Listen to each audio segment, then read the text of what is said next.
SWAT, Police Tactical Unit. Within the world of special forces, a unique place is held by police tactical units.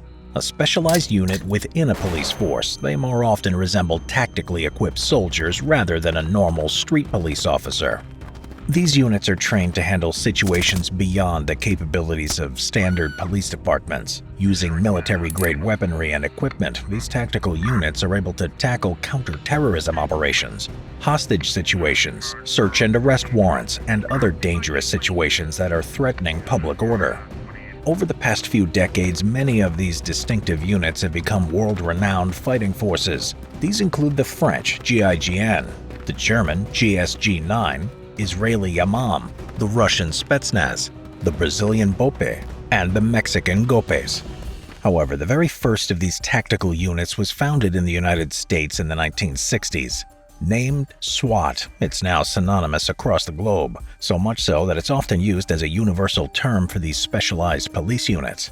In the aftermath of World War II, life in the United States began to change. The streets of America's cities saw some of the most prominent changes, most notably a dramatic increase in violence as well as crimes carried out by organized criminal gangs. The decades of the 1960s was marked by antisocial behavior, criminal activity, frequent riots, and even mass shootings. These new threats were beyond the ability of most American police officers who were armed and trained to maintain order in relatively peaceful communities.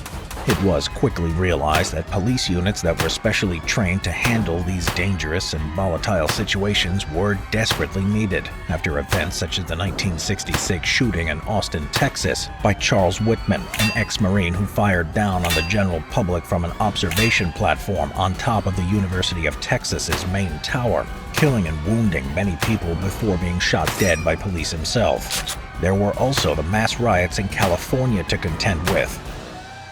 Attention cadets, stay tuned for this lesson from our sponsor, NordVPN. We're here today to teach you all about the threats you face every time you go online. Take Cadet Jones here. He doesn't know it yet, but he's already under attack by Cadet Smith sitting next to him. Wait, what? Any moment now, he's going to realize that the very safe Wi-Fi he just connected to is in fact Cadet Smith's own personal network. He's already got his spies crawling in to attack. You tricked me. You've been subject to a man-in-the-middle attack. Cadet Smith can now create your network on his PC. And next time you type in any personal information, like your password or banking details, it will go through his network first. He can even see what you've been doing instead of watching simple history videos. Next time you go online, use NordVPN. That way you don't have to rely on being smarter than Cadet Jones here. Hey! NordVPN will do the job for you, protecting you from Cadet Smith. Their threat protection provides a completely secure online experience with 100% data anonymity. By supporting NordVPN, you're also supporting these cadets as they carry on making content for you. Well, except for Cadet Jones, he's not going to make it through basic training. Sign up right now using the link in the description below. You'll get an exclusive discount on NordVPN's 2-year plan, access to free anti-malware, and a 30-day money-back guarantee. Don't be like Cadet Jones. Get NordVPN today. John Nelson, an officer of the Los Angeles Police Department, was the first to think of such an idea. He initially proposed the formation of a special police unit to a senior police inspector, Daryl Gates, in 1964. The concept was soon authorized and put into action with the introduction of a special police unit of 15 four-man teams. Officers were armed with military weapons that were not typically issued to police officers. The rationale behind this was based on the proposed scenario of officers confronting heavily armed criminals who would otherwise have far superior firepower. The unit was named SWAT, an acronym for Special Weapons Assault Team. On the recommendation of his superior, Deputy Police Chief Ed Davis, Inspector Gates changed the official designation to Special Weapons and Tactics. Officers from all over the LAPD volunteered for the service. Inspector Gates chose applicants with prior military service and specialized experience with weaponry and tactics. The role was regarded as having a special status and came with numerous additional benefits. SWAT officers, however, were required to attend intensive monthly training to maintain a quality of service. Their first significant engagement came in 1969 with a major confrontation with members of the Black Panther Party. In a densely populated area of Los Angeles, 40 SWAT officers stormed the party's headquarters. The Panthers barricaded themselves inside and responded with gunfire, which led to a shootout that lasted for over 4 hours. The SWAT officers were armed with semi-automatic rifles and even requested permission to use a grenade launcher. When the shootout was over and the Panthers had surrendered, 4 Panthers and 4 officers had been injured. LAPD officials realized that the job would never have been accomplished without the SWAT officers. In 1971, teams were assigned full-time to the Los Angeles Police Department's Metropolitan Division, an elite unit within the LAPD. The Special Weapons and Tactics Unit was also given the new designation of D Platoon. 5 years after the Black Panther shootout, LAPD SWAT were involved in another similar incident which involved a group of radical left-wing militants who called themselves the Symbionese Liberation Army. A small number of these militants had fortified a house in the Compton area of Los Angeles, and a standoff between them and several SWAT units commenced. The assault on the house killed 6 of the militants, and eventually the house itself caught fire, killing the remaining fighters left inside. There were no SWAT injuries or fatalities throughout the incident, once again proving the effectiveness of the elite unit. The shootout also led to the subsequent decision to arm SWAT units with fully automatic weapons to enable them to return heavy fire. The Symbionese Liberation Army shootout brought even further reformations to the unit, with the presentation of official rules of engagement for SWAT in the incidents report. It was decided that the units were to concentrate on 4 main threats: riots, sniper attacks, political assassination attempts, and urban guerrilla warfare. As cited in the report, quote, "The purpose of SWAT is to provide protection, support, security, firepower, and rescue to police operations in high personal risk situations where specialized tactics are necessary to minimize casualties." End quote. In the decades following the formation of SWAT, the organization, tactics, and mission have consistently evolved.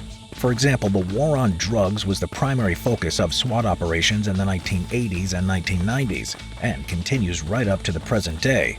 During the years following the 9/11 attacks, SWAT teams have also become involved in counter-terrorism. The success of the LAPD's SWAT units was a clear demonstration of its importance in modern policing.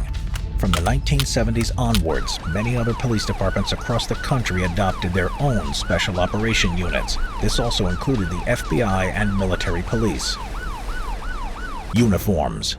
The original SWAT uniforms were typically a distinctive black or blue color with inscriptions of SWAT or police or sheriff on the back and front. The headgear consisted of either surplus World War II-era steel helmets or fiberglass motorcycle helmets that provided very limited protection. As time passed, Kevlar-based PAS-GT ballistic helmets were introduced, which offered far more protection, as well as being lighter and more compact. More recently, most SWAT units have abandoned the traditional black or blue police uniform colors and switched to standard battle dress uniforms with camouflage patterns, more akin to military fatigues. For the purpose of police tactical operations, some military uniforms are modified by removing cargo pockets on the trousers and upper and lower blouse pockets and adding them on the sleeves. On top of the uniform, SWAT officers also wear ballistic tactical vests.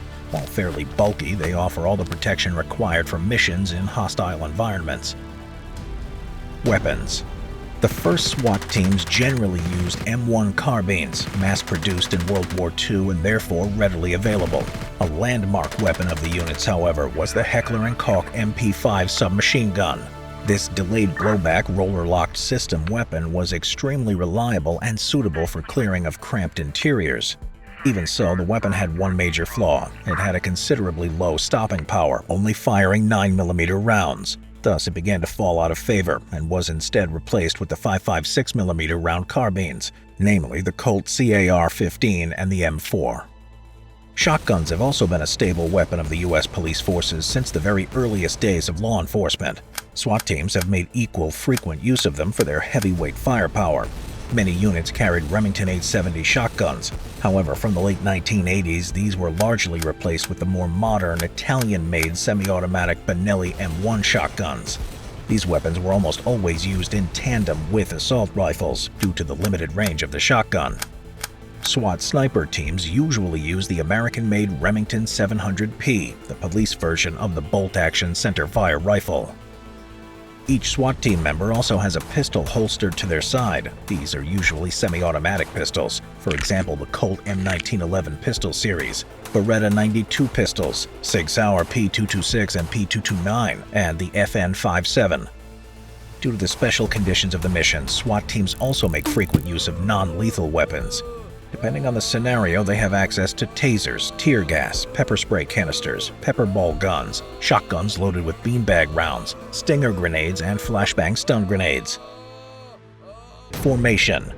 The size and formation of a SWAT team often varies depending on the police department. However, there are typically two distinct elements: a sniper and observation team providing overwatch, along with an entry team for entering and clearing hostile areas.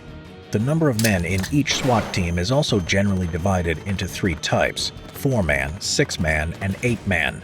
In reality, these numbers are not static and often adapt to the differing factors of a mission. The basic structure of a SWAT 4-man team consists of the team leader, who coordinates the movement of the team, a scout, who leads the team from the point and provides cover at the forward position, a coverman, who provides covering fire for an assigned teammate, covers danger areas as they appear, and can act as an assaulter and perform other duties as directed by the team leader. Rear security, an alternate scout responsible for providing security and protection to the rear of the formation. An 8-man team differs from a 4-man team by having an assistant leader and 4 covermen. The sniper team usually has 2 members who focus on overwatch, providing observation, intelligence, and fire support, quite often situated on rooftop positions. Recruitment and training. While the recruitment procedure varies slightly from one police department to another, the unit is based on serving officers volunteering to join, as long as they meet the rigorous requirements. Maintaining a perfect level of physical fitness is a standard requirement for all SWAT officers, so physical training is essential. Various exercises, including long-distance runs in full tactical gear as well as obstacle courses, are always on the agenda. Marksmanship is naturally an equally important skill. All SWAT officers are required to be able to handle all weapons in the arsenal, regardless of their specialty.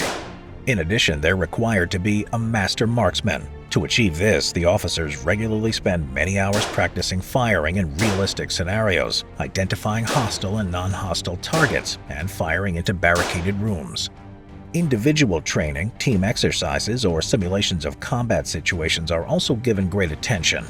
Further specialized training includes sniper courses, explosives handling, surveillance techniques, and hostage negotiation methods. Officers are expected to become trained negotiators.